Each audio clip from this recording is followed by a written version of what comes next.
ശബരിമലയിൽ സ്ത്രീ പ്രവേശനമാകാമെന്ന CPM സംസ്ഥാന സെക്രട്ടറി കോടിയേരി ബാലകൃഷ്ണന്റെ പ്രസ്താവനയോടാണ് BJP സംസ്ഥാന പ്രസിഡന്റ് കുമ്മനം രാജശേഖരൻ രൂക്ഷമായി പ്രതികരിച്ചത്.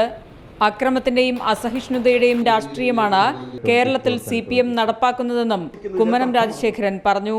ഒരു ക്ഷേത്രത്തിൽ ആരാധന എങ്ങനെ നടക്കണം എന്ന് തീരുമാനിക്കുന്നത് പാർട്ടി സെക്രട്ടറിയാണ്.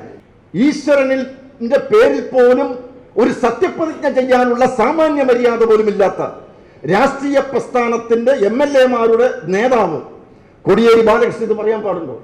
കേരളത്തിൽ CPM-ന്റെ അടിത്തറ ഇളകുകയാണെന്നും ഇതിൽ ഭയന്നാണ് അക്രമ രാഷ്ട്രീയത്തിലേക്കും കൊലപാതകത്തിലേക്കും പാർട്ടി കടക്കുന്നതെന്നും BJP ദേശീയ സെക്രട്ടറി H. രാജയും പറഞ്ഞു.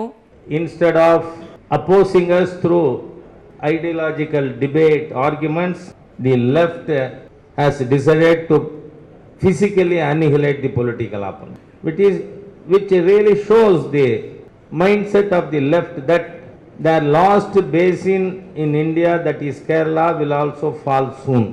അടുത്ത മാസം കോഴിക്കോട്ട് നടക്കുന്ന BJP ദേശീയ കൗൺസിൽ യോഗത്തിന്റെ സ്വാഗത സംഘം ഓഫീസ് ഉദ്ഘാടന വേദിയിലാണ് ഇരു നേതാക്കളും CPM-നെതിരെ ആഞ്ഞടിച്ചത്. മാതൃഭൂമി ന്യൂസ്, കോഴിക്കോട്.